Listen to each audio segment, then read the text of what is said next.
Everybody rise for the pledge of allegiance. I pledge allegiance to the flag of the United States of America and to the republic for which it stands, one nation, under God, indivisible, with liberty and justice for all. Call the meeting to order. Roll call. Harry Westergaard. Yes. Frank. Yes. Stankin. Yes. Volkman. Yep. Beckman. Yes. Moeller. Okay, consent agenda. Any additions or corrections? Motion to approve. So moved. I'll second. Roll call. Okay, Beckman. Yes. Stankin. Yes. Volkman. Yep. Frank. Yes. Moeller.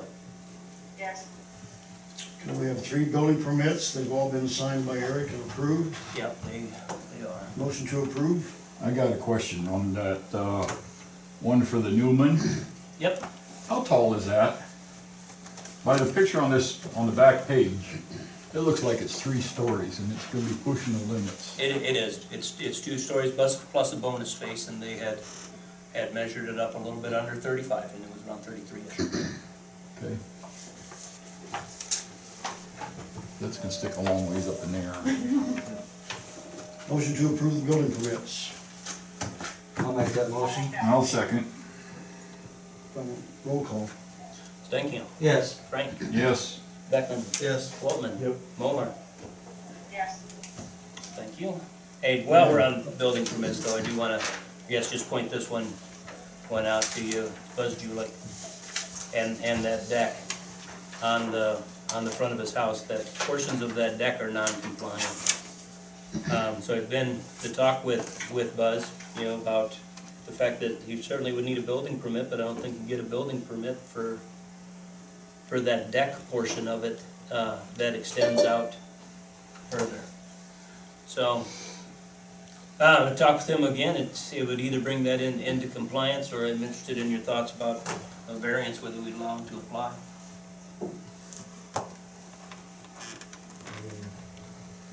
Can anybody apply for a variance? They can apply, but of course it's kind of after the fact. But Well, What, Done it before. so what are we doing with these building permits and people that are doing this building without permits? We have an ordinance, are we not following it? we do talk with them and get the permits in place. Yeah, So why are we not billing them what our ordinance is? as if you're talking about levying a fine, Yeah. I've never levied a fine. I guess we have the opportunity to.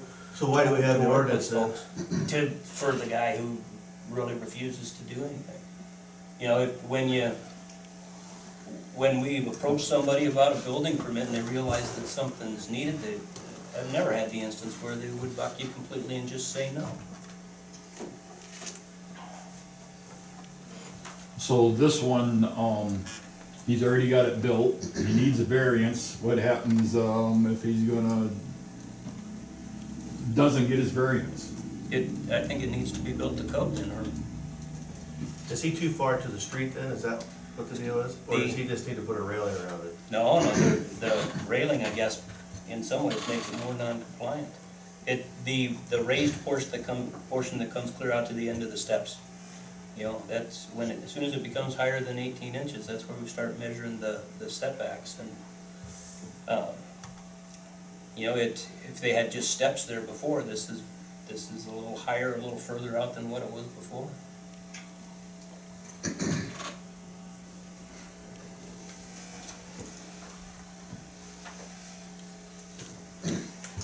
Any more questions?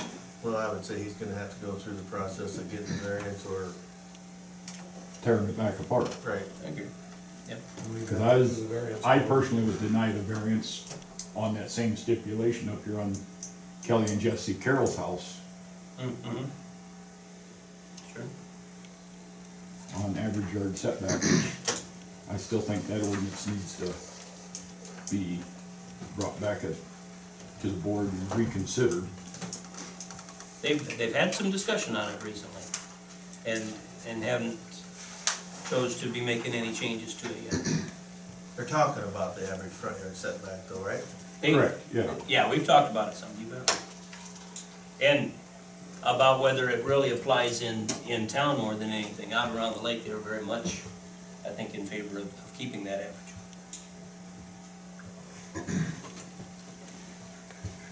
Okay, we'll do the administrative report. Yep, just a couple things about the deal about cardboard recycling. I guess just note that later last week, the notice was sent out to all of our commercial customers about the recycling, asking them not to use the existing recycle bin there, and that they're responsible for their own. But then there's also a quote then about having a second roll-off there for recycling. You see the pictures on page 6, this one's a little different. That it does not have that hip roof on it, it's basically flat, just a little bit of a pitch so that water doesn't sit. And that maximizes the amount that can be used for cardboard storage. So just as you look at it, one unit on that, $5,591, or you get one that's a little bit bigger for $5,949. Interested in your thoughts about that. So you did talk to the businesses that are putting cardboard in their current recycling? We sent them all a notice. It was a notice in the mail. Have we noticed a decline going to there yet? No, the notice just went out last week. So do we want to wait and see? I'm not in favor of jumping on this thing right quick, I tell you. Look for some feedback on the thing. Well, on that, just see if somebody just doesn't show up and Right. you're finding another way out. Yep. I'm with you. What does Rudd charge to pick up this container and? $150. $150 per trip. Yep. What are we doing, about 15 trips a year now? Yeah, God, I think last year, boy, if I tell you it was 27 last year. But this is just for cardboard, this one. This one would just be for cardboard conceivable, yeah.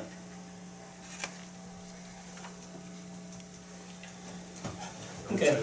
Wait, Yeah, well, let's kind of sit on that one for a little bit. This handicap parking ideas, still looking at the notion of handicap parking space for the post office, but would actually basically be in front of the chiropractic clinic. And that we can do with just a sign and designating the space. But also, looking at the idea about a handicap space over for the dentist and the Brotherton Chiropractic, which likely would be in front of the farmer's market area. So if we do that, that one gets to be a little bit more of a project where I would suggest we'd have to have curb cut there. Are we compliant? Do we have enough spots? We are compliant.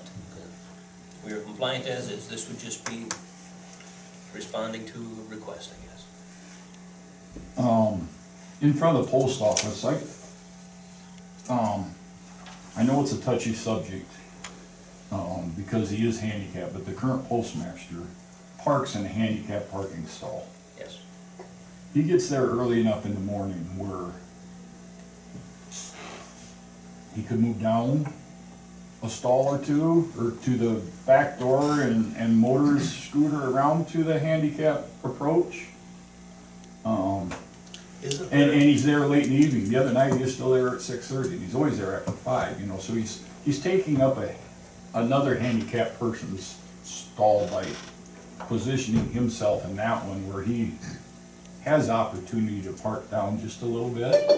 I mean, it's a very touchy subject, I understand I've that. not had that discussion. And Yeah. also then a clerk that was there last week parked right beside that handicap stall where I know she could park down in front of the house south of the post isn't there a office. spot down to the south further for the post, that's reserved for the post office people?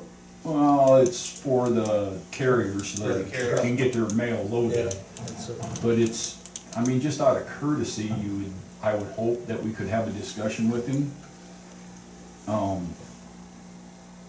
Like I said, it's a touchy subject. Sure. and- Oh, yeah. Okay. Or if we did put another spot in, would we put it down further to the south? For him to utilize that to the south, or But then you'd be more cost because you would have to cut into that curb down there also. right, but But that might help Well, it really wouldn't help the carriers either, but Well, don't they wheel that mail out? on- no, Anymore? the interior of the post office is lower than the sidewalk height. Oh, is it really? It's not handicap accessible or, Okay.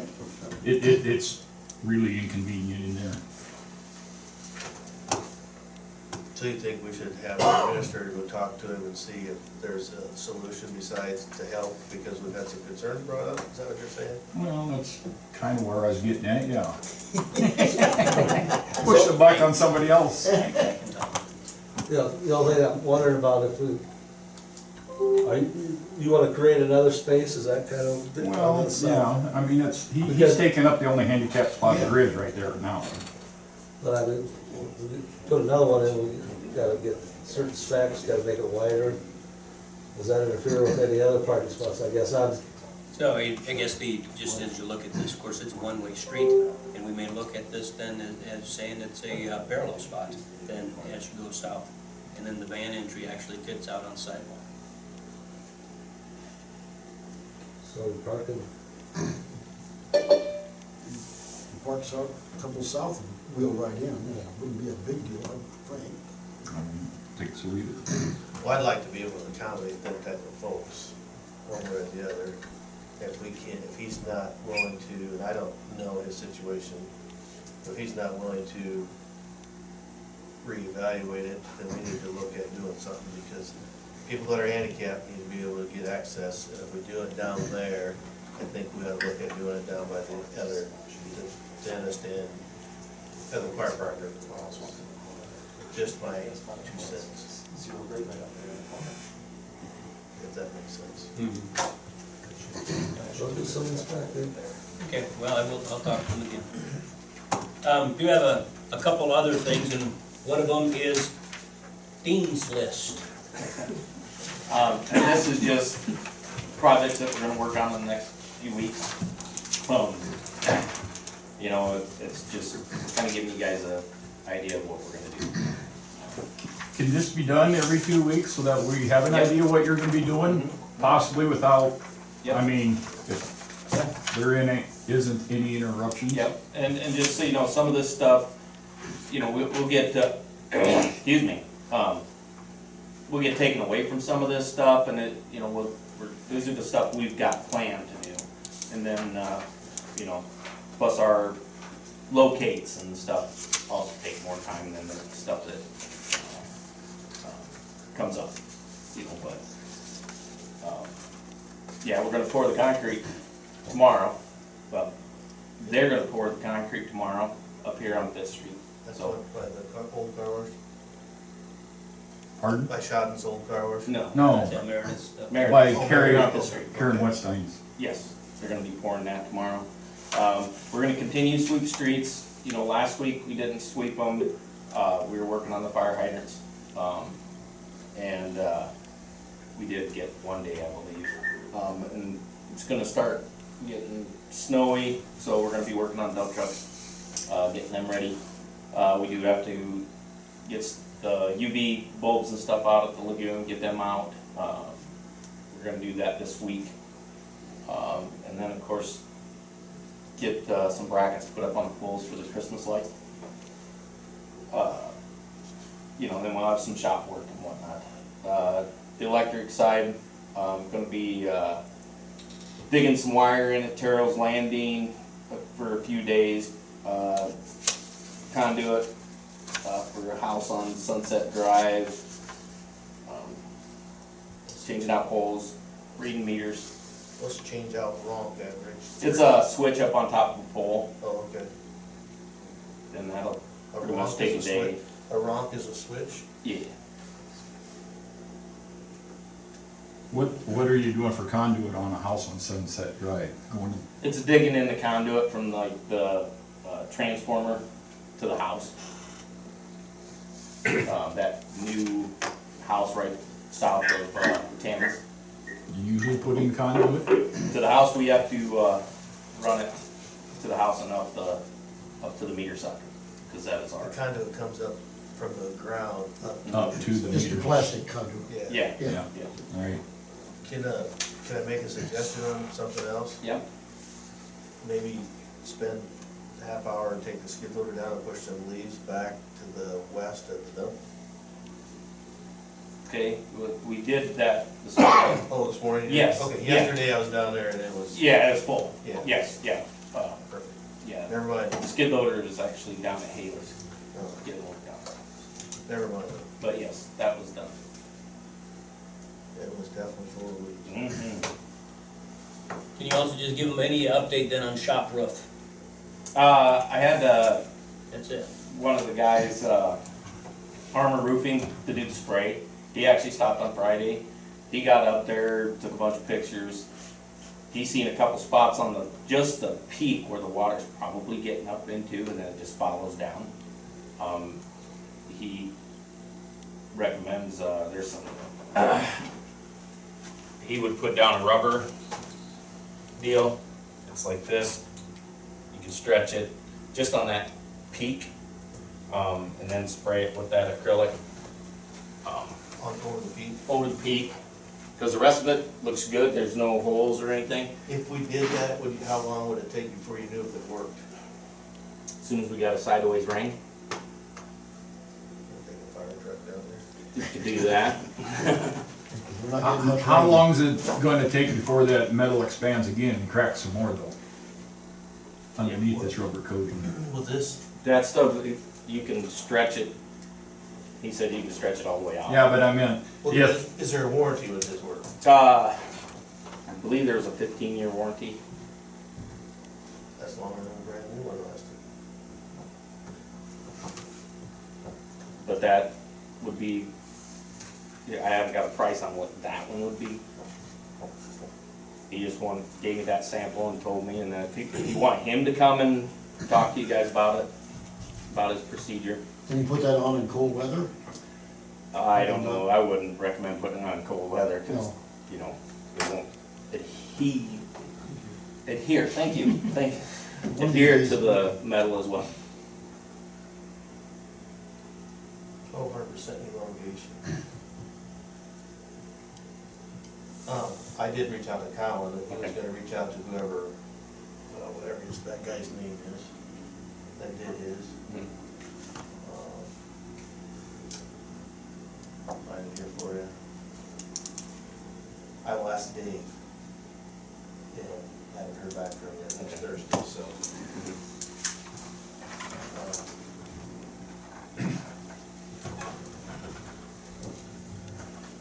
All right, But I would be interested in the answer to the mayor's question on the time of the year he can put this on, Okay, and the cost for just doing that, since he's seen that, out of Okay. curiosity. Because then we'd have to go in and get a cost to rip down all that insulation on the inside and spray foam that roof. okay. Did he give you anybody that's done this?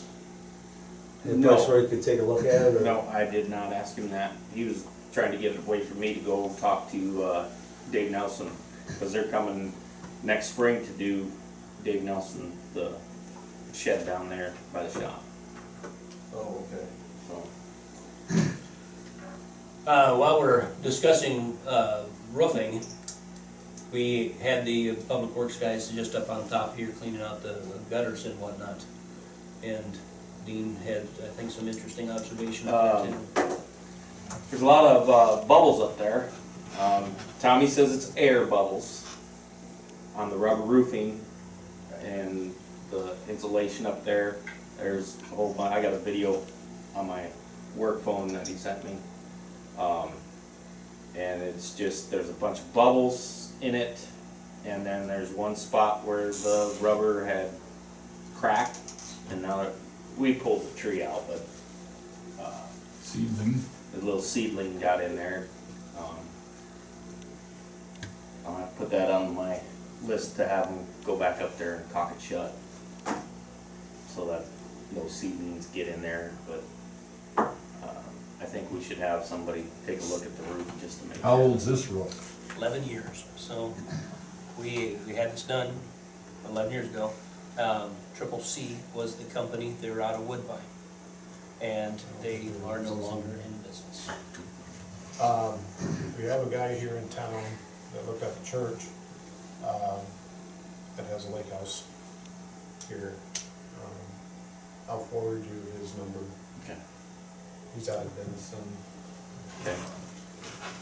Yeah, we have a 15-year warranty on this roof here with no company to back it up, you know. And what the guy from Armor Roofing said that there was like a father and son on that one, and one of them died or something, that's why they're no longer in business.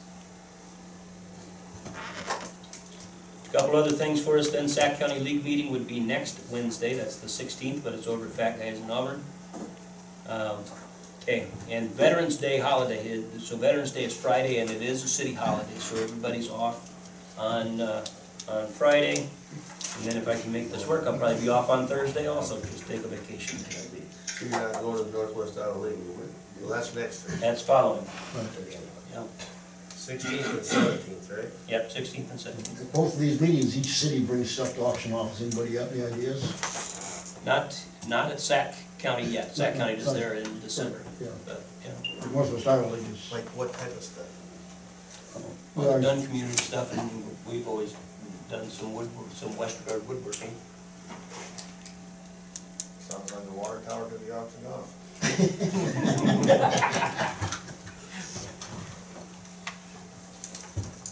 That's it, That's for it? me, John. Okay, I got a question, yeah. Where are we at on the community center? What estimates do you have and which ones are you waiting for? let's see,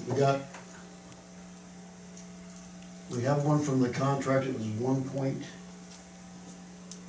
Yeah, 1.8 million. 1.8, Yeah. and then the, from the electrical mechanical was 600,000. They've been waiting for this Yeah. bid from this general contractor. Okay, and I tell you, we had a bid before, that for the building, it was 1.9 million, this other bid came back, it's 1.8 million. Just very similar, but total project would still look to be around 3.4. Okay, because just last week you said you was waiting for Kevin Schmidt, and I just wondering where we was at. This came from Houghton, Houghton, John was this Houghton. other number. That's twice what it started out to be before the COVID.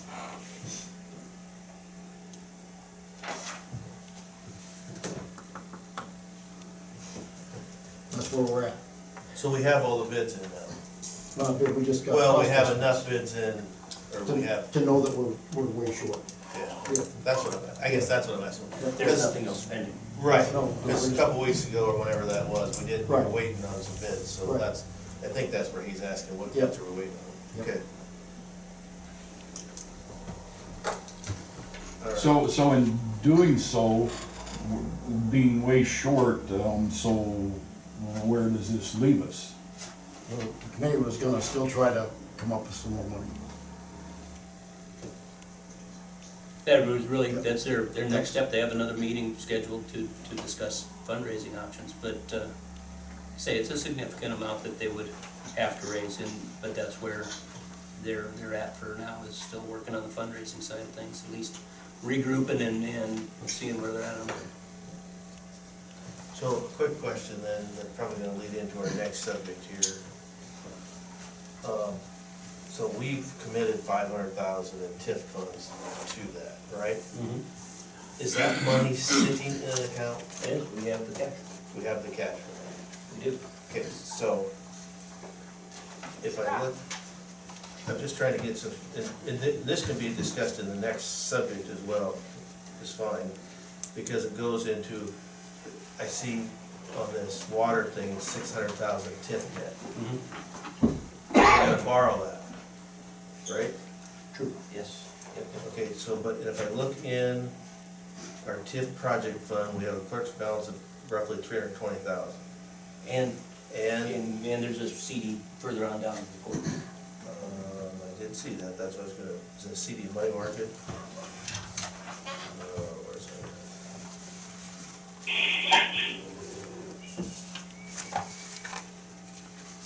Money market fund of 320, TIF project fund, Iowa Savings Bank CD, 320. And then we have a TIF balance in our month ending, right? one thirty-four. Yep, that's got. So if we take them two and add them together, that's what we have? I wanna tell you yes, but we can check for sure.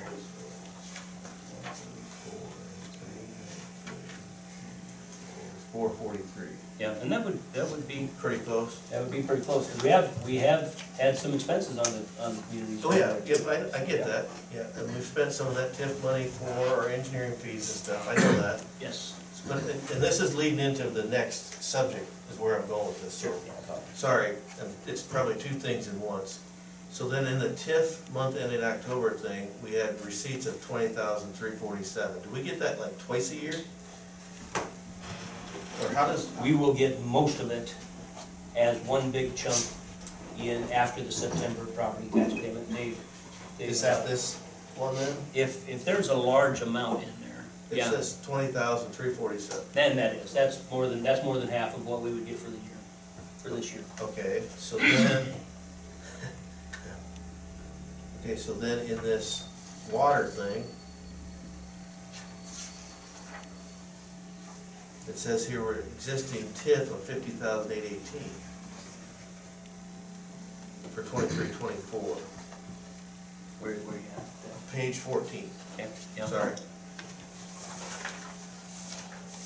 Before the Jacobson 11,855.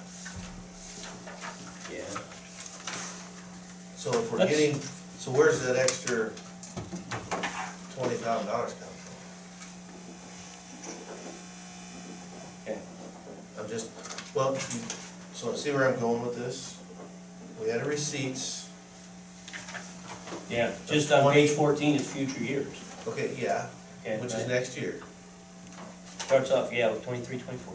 which says existing, 50,818. Yes. So that's a pretty wild number, it's not an estimate, it's 50,818. So you got that number from somewhere, I'm just trying to figure out where it come from. When we When you got add- TIF yeah. of 20,347, Those two, you'll never tie those two together, Dale, it's different years. So, but the amount that we would collect next year is more than what we would collect this year. okay, So, when you add, on page 14, if you add the existing and the Jacobson one, that's a number that the county gave me about the amount of revenue. I get that, I get that. Where did you get the 50,818 when, that already says existing, when 20,347 is more than half of what we're gonna get for the receipts for the year from TIF? Yeah, the receipts for the following year, next year, are gonna be higher than what they were for this year. They should be, because Yeah, three absolutely. places on Crescent Park Drive that I know, plus the downtown. Yep. Um, Yeah, so So it's- does them estimates that you got from the clerk as well for that? To get to that 50,818? Yeah, and it ends up being the 5818 plus the 11855. That's the number that came from the county about how much Right. TIF okay, money we would receive next year. Okay, okay. So, yeah, it continues to grow, and then, of course, it will continue to grow then as the backhoe comes on, or as any other new development on highway comes along. Correct, yeah, the VAPCO comes on in 25-26, Yes. then 26-27. So And- according to sheet 14. Yeah, so the other thing to note is, look at that right-hand column there too, there's some abatement on that at Correct. backhoe also. I So get that's that. that's part of our incentive to them yet, so. There should be abatement on the other stuff that's coming in here as well. Yeah. Yeah, those homes and whatnot, those all have abatement also. But that's already been accounted for then. In the As it- 50,818. Yes, Yeah. yeah. And then, of course, the other thing is, as you look at those, at the next year after year after year after year, that 50,818 continues to grow as a It base. should, and you don't have it growing in here. I don't have it growing. Right, okay, This is a conservative estimate of what revenues would be. okay. You see where I'm questioning that though? If we had receipts of 20,347, and you told me that's more than half, and yet we're using a number of 50,818, Yeah, just those two separate fiscal years, yeah, so there's different numbers, yeah. I get that. I just don't know where you get the 50,818. Yeah, like I said, that number was given to me by the county. Okay. All right. Okay, we'll open the public hearing on the 175 main project. Bob's gonna talk about that. Yeah, you wanna give us the skinny on that project there, Bob? Now, this is the water main project that starts at the water tower and runs a 12-inch water main coming north along the east side of the road, crossing Highway 175 and then extending east on the north side over to tie in to the 12-inch water main that was built last year. It comes down to the highway right away there near the west edge of Babco. So this is the project to kind of complete the city's commitment to increase the fire flow to the Babco facility. This project is partially funded by an EDA grant. We actually started on this project well over a year ago. Kind of slowed down while we were waiting for the EDA grant. So last Monday, we received bids for the project. The city received 3 bids. The low bid on the project was from Jet Drain and Excavating out of Ames, $707,277. It was over the engineer's estimate of cost. The engineer's estimate of cost was originally prepared in the summer of 2021, and then sort of working our way through the time it took to get the EDA grant. Costs for projects have kind of skyrocketed up over the last few months. We mildly adjusted the engineer's estimate, but prices have really moved their way up quite a bit over the last several months. We were a little hesitant to move it up too much because EDA was raising a lot of questions about, what would happen if the costs were high, and the city said we would deal with that. Overall, waiting for the project EDA grant, no doubt it increased the cost of the project.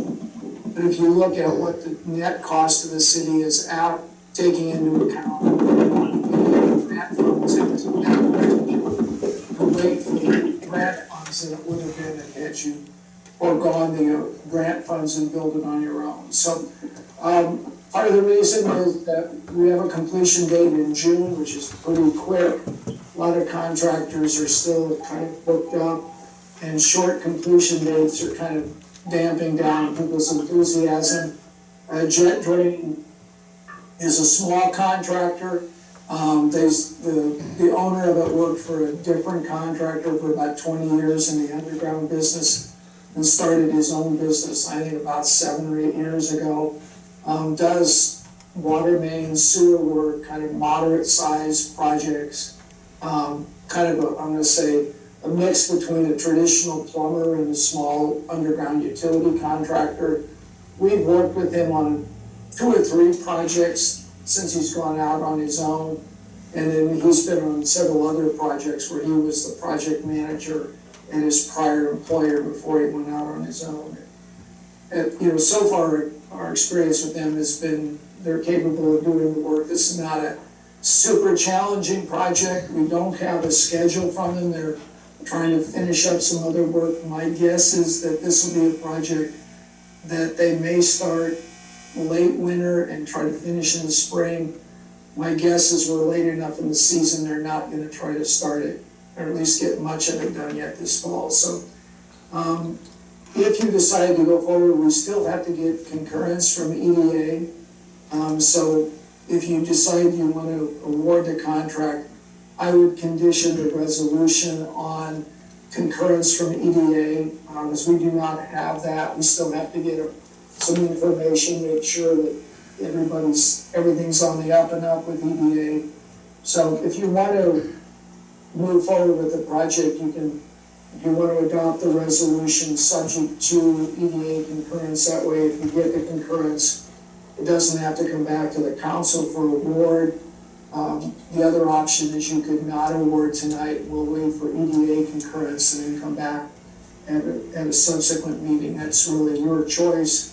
I think the contractor would prefer to know whether you're intending to go forward, but we can't unilaterally and unequivocally award the contract right now. We can do it conditionally, but that's the best we can do tonight. So with that, I'll be glad to answer any questions. This Jet Drain, have they been hitting their mark about getting the finished product done? Time-wise, how's that been? What kind of record do they have on that, I guess I'm trying to say? Our experience with them is they've been pretty prompt. I mean, you know, we haven't had problems with them not performing. I think what I've seen from them is that, you know, they're not gonna start the project till they can commit to getting it and getting it done. So some contractors will go start a project knowing they have other work and they just sort of drift off and not finish it.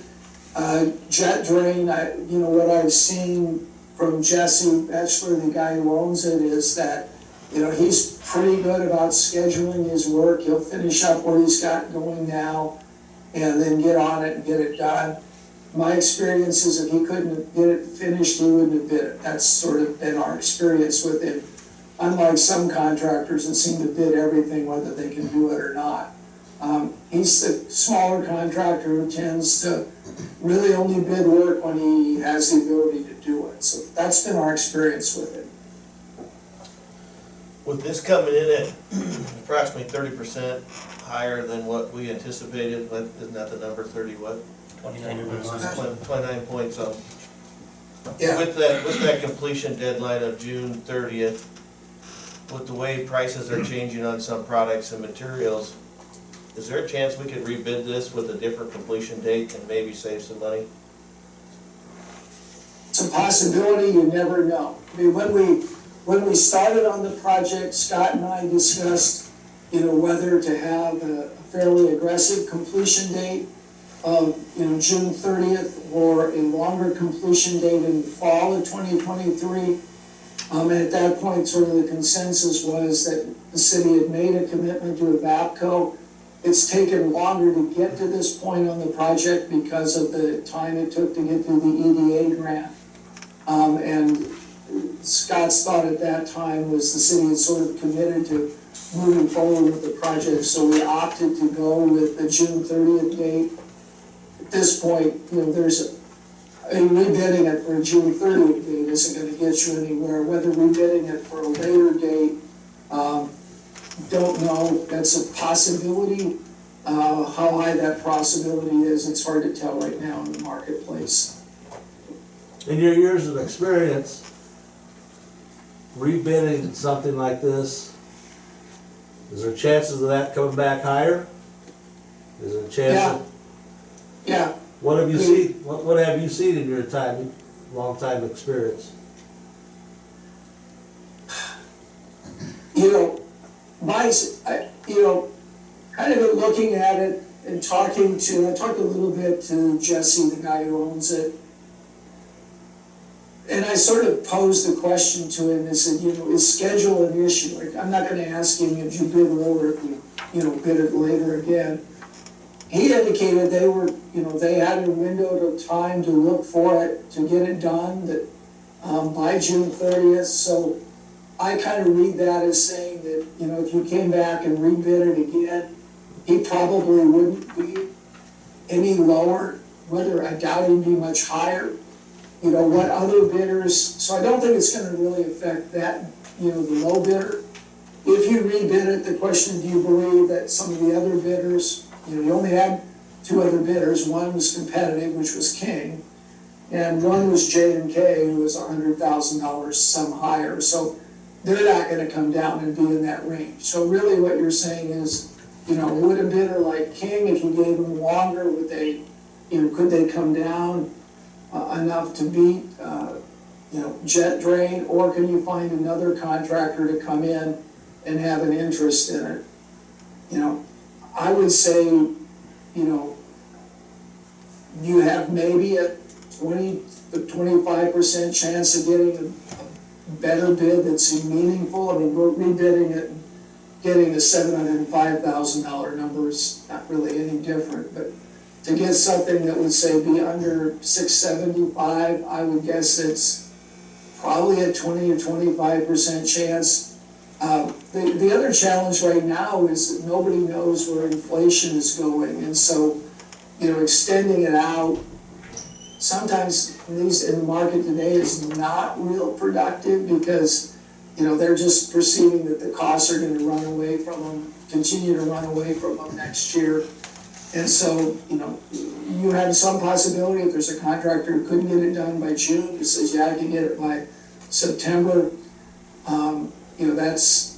that's a possibility. But I'd say, if this were 2 years ago, I probably would have told you to rebid, because prices were relatively stable. Extending the completion date would probably get you more contractors that would be interested in it. But in today's market, where nobody seems to know where pipe, fuel, and labor are gonna go, it's really it's a difficult call to say whether rebidding is gonna get you anything. Scott, I guess I got a question for you with Evapco. I'm sure they want that as soon as possible, I imagine. Yeah, so I guess- What are they telling you? Yeah, so I did call Brett and talked with him about that and invited him to the meeting tonight. And he's on vacation, he's not able to be here.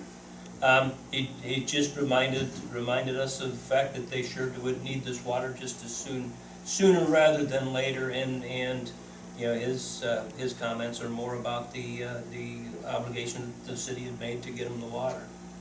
And would certainly ask that we would proceed as is and get the water out there as quick as we can. He's been quite adamant that we promised to do this, let's get it done. I don't think we're talking about not doing it. No. I think everybody is on board with that. I'm gonna tell you, I was on a conference call today. We manufacture plastic pipe, and we're not gonna take a price increase next year, we're actually looking at a decrease. Because if we rebid it, then we have more engineering fees, right? And it likely would be that there'd be this fee associated with the rebid. And what would that fee be?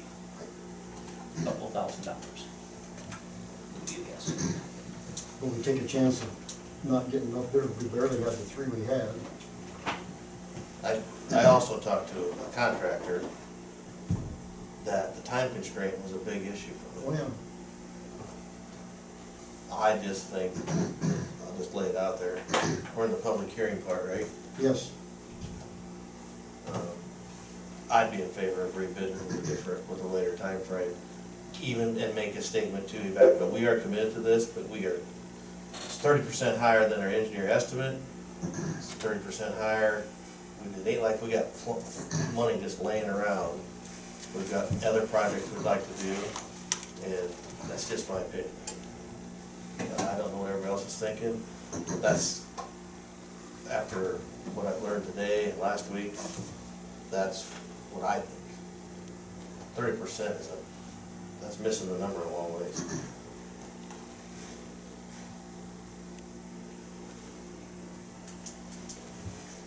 What's the magic number then that you would be hoping that? I'd like to see us save $50,000–$60,000. You got 6,000 feet of pipe there, 6,200 feet of pipe. If you notice in the 3 bids, everyone's got a different price on that pipe.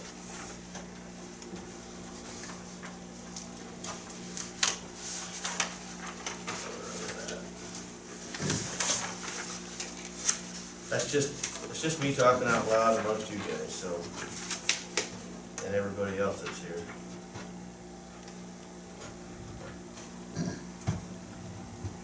Well, we're gonna keep talking about this, but we're just gonna close the public hearing. Okay. So, continue on. Otherwise I'll What forget. page is it on? Right here, page 17. Like $95 a foot for the pipe. Was that jet drain or something? That's when Bob said a year ago it was $55 a foot. Right, so one's 95, one's 90, one's 91. They all 3 got a different price. Yeah. And if you look through each line item, they all vary from back and forth. But, when you got that kind of a time constraint, and we just did this now, and yet we want it done by June 30th, and we're in Iowa. Granted, I know they can work in the wintertime, but it's not like we were doing a bid where they got all summer to do it, more time for better working conditions, maybe is how I should word it. That's just my opinion, just my 2 cents worth. Telling you, it's not stopping Evapco from production. Yes, I know they want it sooner than later, It's not hindering their stuff. For operations is what I'm thinking. If it's there June 30th or there November 30th, 5 months at $10,000 a month, $50,000. I wouldn't mind saving 50 grand. Because right now they have no sprinkler system in the new building. Would that be correct to say? They have the sprinkler system in there, the trucks just have to hook up to the outside. Right, we'd have to hook up, Yeah. but we'd have to find enough water Correct. to pump in the water. I'd be worried about employees. You know, this is a $800-some-thousand deal. Dale and I were talking, why don't we bury a tank out there like what the school buried for fire protection? You know, hopefully they never have the chance of using it, but What did your brother say about that? I talked to my brother about that. I asked him about a 30,000 gallon tank down there. He said part of your problems once in a while will be that it possibly could freeze. Then you couldn't get nothing out. The other thing comes back down to insurance. They want to have something that they don't care if their water tower goes dry, as long as they got water to take care of their fire. 30,000 gallons, he said, won't last long in a building like that, as big as that area. So that's what he told me, because I had asked him, brought that up, and I thought, well, I'll find out. And he said that it just would be highly unlikely that it satisfy the insurance, first of all, and then second of all. And the reason I brought that up in my line of work, I know like a lot of hospitals, like in downtown Omaha, I'll just use that as an example, they're putting in 30,000 gallon underground water tanks for fire submission to help with their water mains. The school did it, I'm not, I want to reiterate this, I'm not opposed to doing the project at all. I want to get him back to what you guys promised them and do what we do. When this come in at 30% higher, if it had come in within 5%, it'd been a done deal. Now we're at 30%, and I'm only saying, you know what, before we jump the gun, can we reevaluate this and look? I think I owe it to our people in Lakeview for that, because it ultimately is our tax dollars. That's where I'm stating it. But whenever you guys, I'm 1 of 5. And yes, it's a gamble, yes, it's a risk, but I don't think we're gonna get bids higher than what we got. Can we check with VACO and see if they're okay with them? Well, like I said, I called him and talked with Brett about that, and With what Dell said about the 30% higher and. I guess I told them about our cost, and they knew about the cost.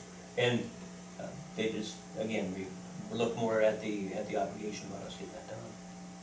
And I'm still obligated to do it. Because we had a meeting with the CFO out of New England or wherever the hell they came from, that Brett was quite adamant that we would have that water. He's been upset we haven't got it till now. So.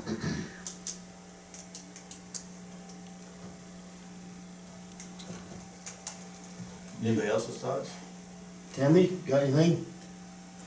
I think we made the commitment to the VAPCO. I think we should, I understand the time constraint and I understand the 30% increase.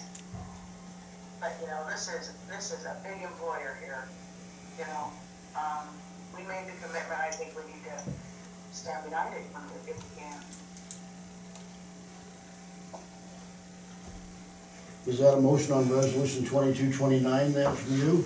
Where does that, that's fine, I'll wait till she answers. Where's the extra money gonna come from? Yeah, let's talk through that, because first of all, I want to point out to you, let's take a look at in the memo at page 2. And this would be total project cost then. So if you see that the construction at 707 plus engineering and grant administration and an estimate on legal fees, you're at 817. And what was, so, our original one was at Would have been the 5. 545? Yeah, 545. And that included the engineer's estimate and everything? No, it did not include, No, the engineering was not included. Dave? no, it was the legal grant administration. That was just the construction cost. Okay. Because that grant we got, they'll only ever refer to only ever referred to construction costs. They paid 80% of construction costs, and we're responsible for the rest. So yeah, looking at total project cost there, if we're at 817, it really breaks down to that, that'd be 418, 832 is the amount of that EDA grant, and then the remainder would be funded with TIF, so which would be 400. Now, as we talk about these TIF debt scenarios, we also have an existing $200,000 internal loan that we had borrowed from our electric improvement fund to pay for phase 1 out there and to pay for the economic development incentive for Jacobson's. So the proposal then would be to reimburse that, and you end up with a $600,000 TIF debt issuance. And so that's, when you look at page 13 of the packet, then that's what a $600,000 TIF debt issuance looks like if it's paid back over 10 years, and this has an interest rate of around 5%. Starts in FY25 for repayment. We would issue this debt somewhere around the 1st of June next year, and then you don't start to repay that until September of 24. That's why the interest rates are a little higher. Our interest costs are a little higher in year 1. Okay, so just looking at the costs that are associated with paying that back year to year, and especially looking at FY25. So its total debt service for that year is $95,000. And when you look at FY25 on the next page about the revenues that are coming in, it takes those first two years where you got $62,000 coming in each year. So that's how you come up with enough funds to pay for that first debt issuance. And from then on out, it cash flows as far as the amount of TIF revenues versus the annual payment. And you look at this and say about TIF that yes, this generates enough TIF funds to pay for this TIF debt issuance. But the implication comes in though is other projects that you would look at. Right. You know, so if we would look at the storm drainage project, which was potential TIF, or if we would look at the Northwest pressure system yet at any point, that was potential TIF. So. What about the Northwest water main loop? Is that gonna come out of our general fund then? The extra dollars? We got, that bid was 202,000. It's 168 or whatever it was. 169 and 33,704 and 202. Yeah, it's the 162,000 worth of ARPA funds. Yeah. Oh, okay. That one's paying with ARPA for the most part. But yeah, the rest of it, I guess I would suggest just would be out of general fund. So as far as being able to pay for this improvement, the TIF will cash flow, everything could be just fine. As long as we have no other TIF. But yeah, it affects other projects, you know, Right. for sure. Yeah.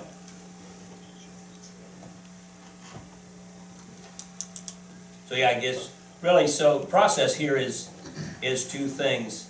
And this first motion is really just a procedural thing about adopting the plan specs and form a contract and estimate of cost. That is not doing anything with the bid. That is more of a procedural thing that I think we could do anytime. The next one is the one that would award the bid. And if you would decide you'd like to rebid, that would be the appropriate time to rebid or to make that into a motion. So we need a motion to adopt the plan, specification, form of contract, and estimate of cost Yes. Yes. first. Well, I'll make that motion. Second? I got one question though, which is fine, before we vote. Where are we going across Highway 175 at? Right at the intersection of Third Street. Right at the end of the pipe? Right in front of Cook Siding. Okay, Yep. that's what I thought, and then we're going down the ditch on the north The side north side. to the east. Yep. Tim, second, roll call? Yep, okay, Beckman, Yes. Moeller, Yes. thank you. Yes. Frank, Yes. Voltman. Yep. All right, and then this next one is this would be the one that would award the contract, or if you'd like to do something different, now would be the appropriate time. My thoughts on that, said there was only about a 25% chance of the bid going lower, is that correct, Bob? That's been my experience, you know, the market changes, but that's historically what we've seen, so. And going to bid, rebid this is delaying the project again. I guess that'd be my only concern, is that's not that great odds of, you know, getting it changed that much.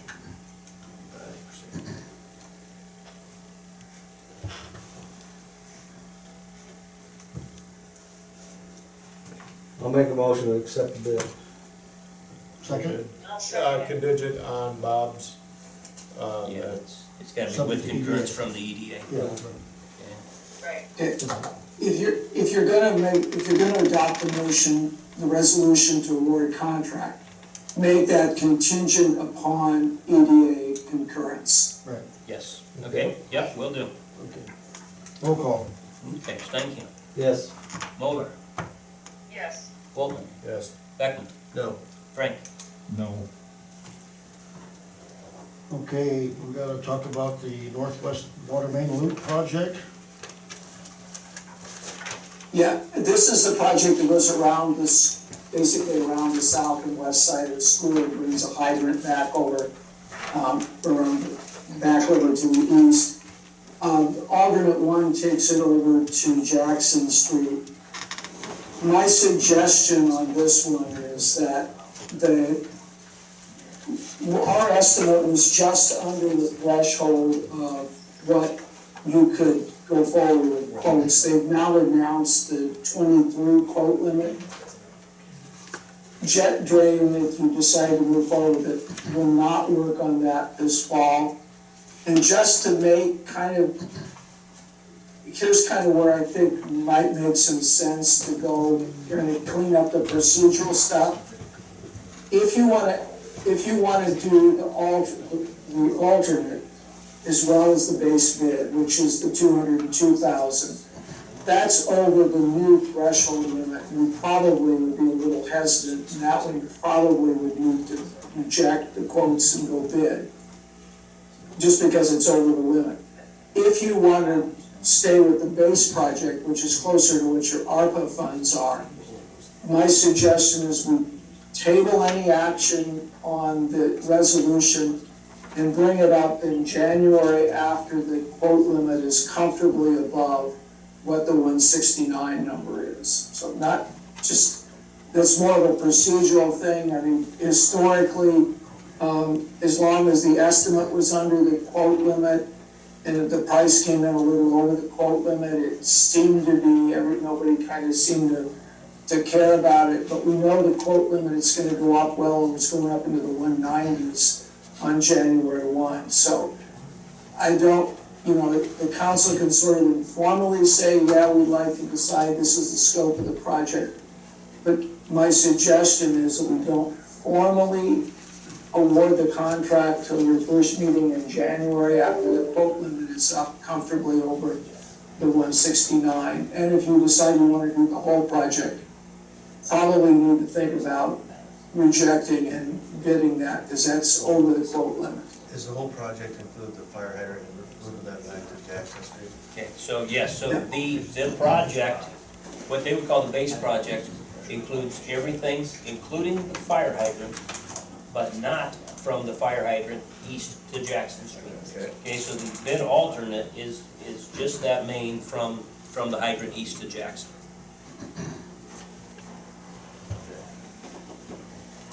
So you're saying that we should rebid this after the first of the year? No, what I'm saying is that if you want to do the whole project with the alternate going over to Jackson, doesn't make any difference. At this point, we probably should not accept the quotes. We had to go back and bid it.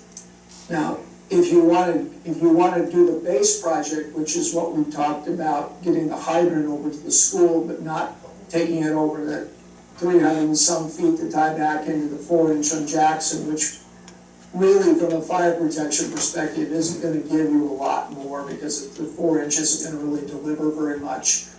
That I would suggest that you decide what's, just informally decide what scope you wanna do. But then from a paperwork perspective, we would bring this back formally to award the contract at the January meeting after the quote limit has gone up. It won't affect when the project gets done, because they're not gonna work on it till next year anyway. They're not gonna start it till this fall. So I think the council kind of needs to maybe decide what you wanna do, the whole project, part of the just the base project, and then that sort of drives how we move forward. And I think, Scott, you said the ARPA money is in the 160 somewhere. Yeah, it was 161.8 is the ARPA funds. Yeah, and the other thing that I throw out to the council is that for budgetary purposes, we used 149. That included the replacement of that 2-inch line up there around Shotton's, which is a staff project to do. So we used a number of 149, and the bid came on the base bid was at 169. So again, a little above quote.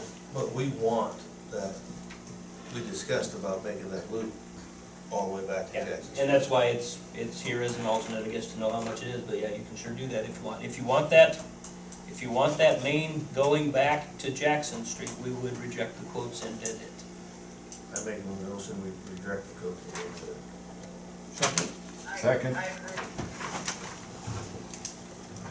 Roll call. Okay, Beckman, Yes. Frank, Yes. Stankin, Yes. Moeller, Yes. Bolton. Yep. All right, so we'll have you rebid that then, Okay, Can we extend that completion date on that then? yep, yeah, I mean, this one, there's no, that's not the urgency on that one. with, Procedurally, Scott, when would you like to do that? I would, I guess I'd suggest we just turn around here within the next month and get her back out to bid. yeah, I mean, the council will need to have a public hearing on this one. Okay. So, We'll get a resolution ready for the next meeting to set the bid letting date then, and we'll do the whole 9 yards there. yeah, let's kind of look at, so what, your next meeting is, 21st? okay, so what's your December meeting schedule look like? First and third Mondays.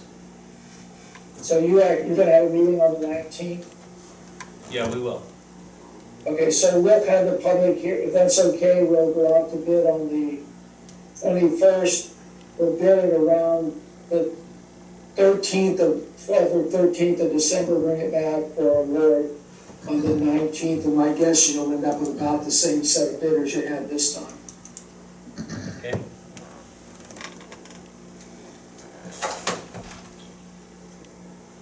All right, very good. Thanks, Bob. All right, we'll go forward that way. All right, Sounds great. All right, thanks. All right. Thank you. All right, yeah, thanks. Thanks. okay, we got to talk about the bridge, north of the sewer plant. Yeah, so we will be selected by the Iowa DOT to receive a grant for this bridge on M68 there, right out by the old sewer plant. Let's flip to page 22 in the book. In your packet. And just look at those numbers at the bottom of the page. So these are numbers that the engineer had prepared. So Calhoun Burns and Associate is the engineering firm that we've used for bridge inspections then for years. So this would have Calhoun Burns doing this work, and these are their estimates on it. So the estimate on construction costs for the bridge is $800,000. And the grant then funds 100% of construction cost. But then the city's responsible for other costs, which they gave estimates of about the engineering for preliminary engineering and construction engineering. and then a little estimate there of right-of-way if anything was needed. Now, the city owns property north and south of the creek out there on the east side of the bridge. But we don't own property then on the west side. If anything would be needed, would have to work something out on that. We don't own all of that on the east side, do we? And on the north side, we don't own much, actually. Well, even on the south side, doesn't Bob Blessington own up to the creek? Yes. I'm not sure where that intersects, whether it's short of the bridge or not. I think it might be short of the bridge. And let's take a look at page 23, because this does a really nice job, actually, of going through what this project might look like. And just talking through this, it talks about the topo and the property survey that would have to be done. But the next one down talks about that hydraulic analysis. Okay, the DNR review would be required if the drainage basin exceeds 2 square miles. So you gotta have a DNR review on this. Structure type and size, third point down, they're speculating a standard 3-span contiguous concrete slab bridge. And looking at minimum width again of 30 feet, no sidewalk, and if you wanted anything aesthetic, like an aesthetic barrier or lighting, that's not included in the project. That would be the city part if we wanted to have anything above standard out there. Roadway template and grade lines, they're proposing no changes to grade. Okay, wetland delineation. So CB&A, again, that's the engineering firm, they would coordinate the wetland delineation, but the bottom line there is that wetland mitigation would not be required. Geotechnical, that's having the folks come in and do all of the borings in the drill, with the drill rig, so they would do the geotech to know that everything is, that they're building it properly there. And so this for sure would require a phase 1 cultural investigation. So that the phase 1 cultural and the protected species investigation. So all these things, they help out to really extend the time period on this. And you'll see that by the time we get to the bottom, it'll tell you construction probably is in 24. Right-of-way, if there's any construction easements or permanent right-of-way acquisition that would be needed. Okay, utilities, all private utilities, they're responsible for their own relocation if there's any conflict there. We have no water and sewer in that area, and our power's overhead. And then construction there at the bottom. So the project is let for bids through the DOT. And we got to use DOT specs for the project. High Street would be closed during construction, and again, construction would occur during calendar year 24 due to the DNR review period, and construction would be completed, they estimate, in a 5-month period. So This bridge is the one south here, or north here. Is that, when you were talking about that, not how long ago this goes back, when you reported about we had the bad news, we got these up down bridge, yada yada. Was there any county co-funding for that, or co-payment for that, or? Farmer Market Road. Okay. Okay, so, and we can have that discussion with them, but if they participate in any of the other types of costs associated with it, because the grant would pay for all construction. Right, all the construction, and see if they would be happy, would be foolish for us not to do this with the grant paying for all this. And then if we could get the county to help in on the other, wouldn't that be a no-brainer? Yep. Wouldn't that be a win-win Is for there- all of us? There is certainly some past precedents about the county assisting with farm market. So yeah, we would have that discussion. Didn't we have one example? Yep, with TCT, we did that bridge. Right. They helped. So- That was actually, the city was awarded grant funds on that one. It's just that everything got deferred to the county and they administered everything there. But the funds were actually, we didn't even receive any of the funds. But it was actually the city grant program and the city was awarded that. Are we allowed to apply for other grants for any of this?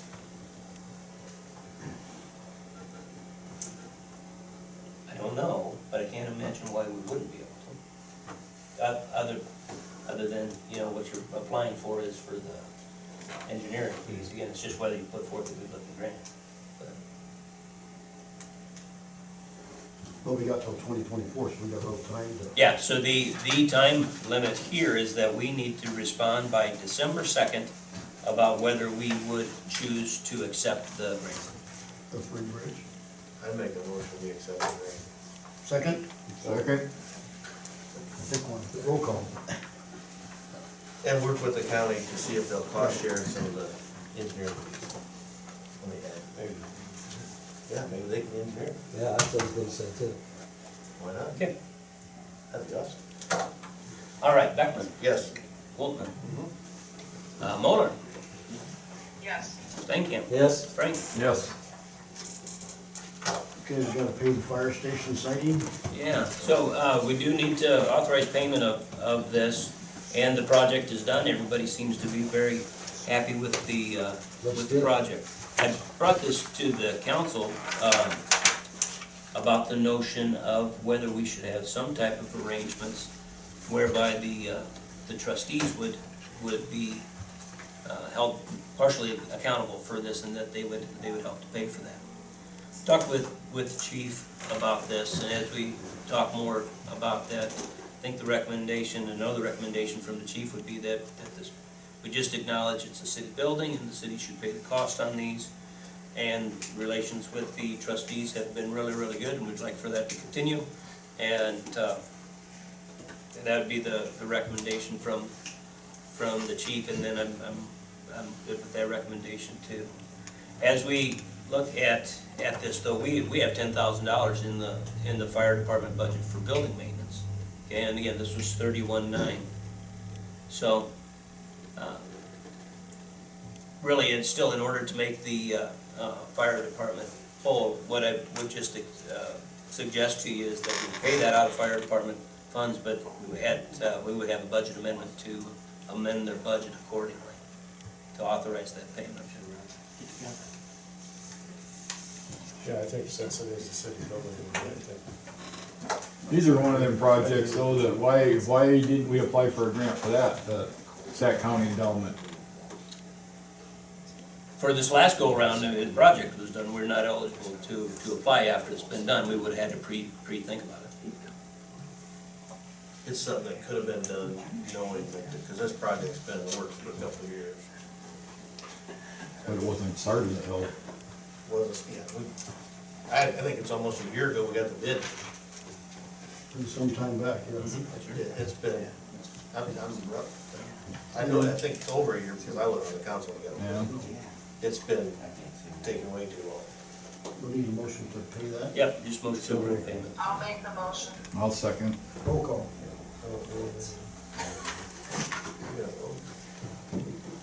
Okay, Mueller, Yes. Frank, Yes. Beckman, Yes. Boltman, Yes. Stankham. Yes. Okay, health insurance. Take a look at Another good this.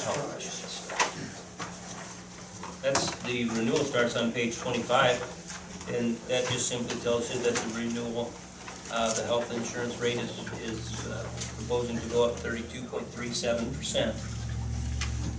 Met with the health insurance agent about this, and really want to flip to the next page, because that shows you what the claims have been here over the past 2 years.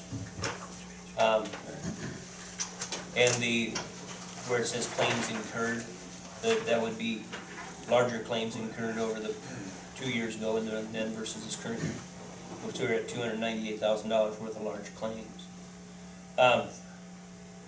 But some of those folks, we've had a big changeover in personnel, and so we did have her rerun all of the numbers with current personnel that we have, and long story short is that there was no change in the rates. So they still look at that 32% increase. So Can let's she justify that she or he, can they justify that 32% increase? Of course, they look at market, they'll tell you market, and then the higher usage. I've talked to 2 of my customers, and plus the company I work for, and none of them has had a 30% increase. I believe that. So why are we? The usage, isn't it? Usage is part of it, yeah. You know, usage was part of it. There's high There's usage. experience. Because in that regard, Dale, we still are a rated policy, okay? So when we talk about our policy, we'll say that we're grandfathered. We have a grandfathered policy because some of the components aren't ACA compliant. In truth, our policy is a lot better than ACA policies for the most part. But we've had this grandfathered policy then for several years. So the other thing that they did provide though, and this starts on page 27, is an analysis about an ACA compliant plan. And I circled that, the PPO plan, about what that would be. Some of the highlights didn't show through very well, but the deductible on this is higher. We currently buy a $2,000 deductible policy, and this would go to $2,500 and $5,000 then for family, and the out-of-pocket is in that the shaded box there, $5,650 for the single, and $11,300 for family. Just remember, you know, if we look at buying a different type of policy, our employee benefits always remain the same, and those benefits are stipulated in the in our personnel policy in the union deal. But so think of that as in $600 deductible, and the co-pays are stipulated as far as what those are. So the deductible that we're paying for the health insurance policy is different than what our employee pays. True. So that's why we City's have making this, up the difference. that's why we have this, yes, we talk about partial self-funding, that's what it is, the city making up the difference. City's assuming some I of the thought, risk. because I was reading this, and I thought during our interview process that the deductible for the employee was different than what was shown. So Yeah, that's it where is, that's at. so, and there's this one about, that was on sheet tonight, partial self-funding cost, and this is just an analysis of calendar year 2022 and what the partial self-funding cost would be. So, as we would, let's talk about this first. Just know that if we look at changing the plan, that based upon current usage for this year, the amount that the city would pay as partial self-funding goes up. Okay, we paid $9,185 under the current plan, and under the ACA PPO plan, it looked to be around 13.3. Plus, they have some different stuff on non-primary doctor visits, which ends up being a big thing, because that would be primarily chiropractors, and there's a lot of usage for that. So there's another estimate there of what it would be for offsetting those office co-pays. So additional partial self-funding cost under the ACA, say it's $8,892. But there's some monthly savings about purchasing this ACA plan versus this grandfather plan that we have now. Those numbers are on page 30. So the ACA plans are different in that they are not underwritten, and the premiums are only determined by gender and age bands. So it's individually based for each person, each covered life. So it'd be the employee and any dependents. They would all have their own associated cost, and then the city would, apply the fact that we pay 75% of the dependent cost there. So with that though, on page 30 is that analysis about what the cost is of the existing policy versus what it would be with the ACA, and that's cost per month. So it's $13,013 with existing, and $12,137 under that ACA plan. So premium savings there is some premium savings there. We just want everybody to take into account that our partial self-funding cost would go up then too. Did you explore any other options? not yet. This is where we're at so far.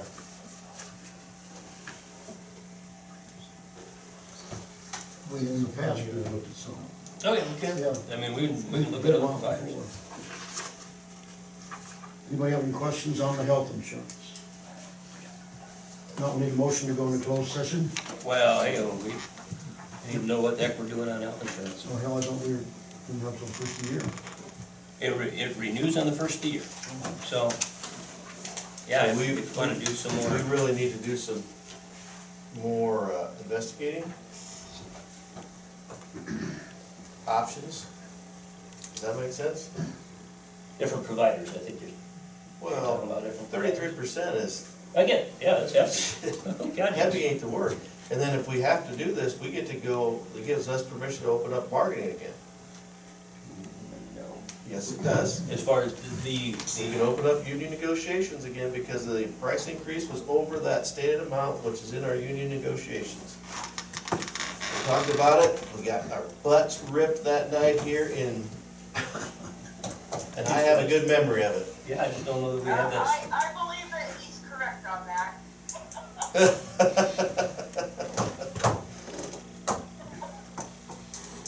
I wanna check on that deal. I don't know that it's incorporated into this most recent contract. If it's not, we are gonna have words in closed session. Okay.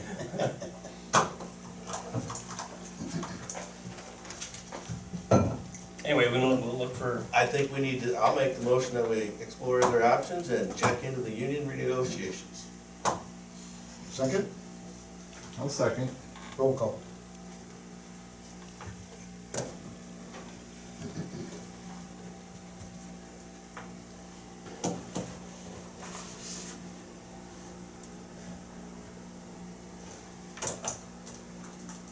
okay.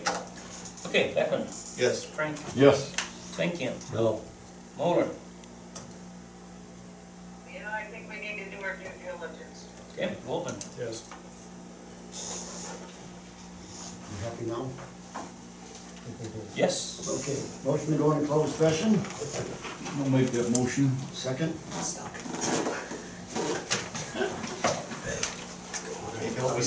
Hey, don't be speeding going south. you want to second that way? Okay, roll call.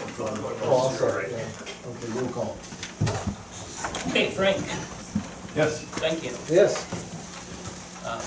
Moller, Abstain. you can still You vote, bet. although you. See you next have to- week. Yeah.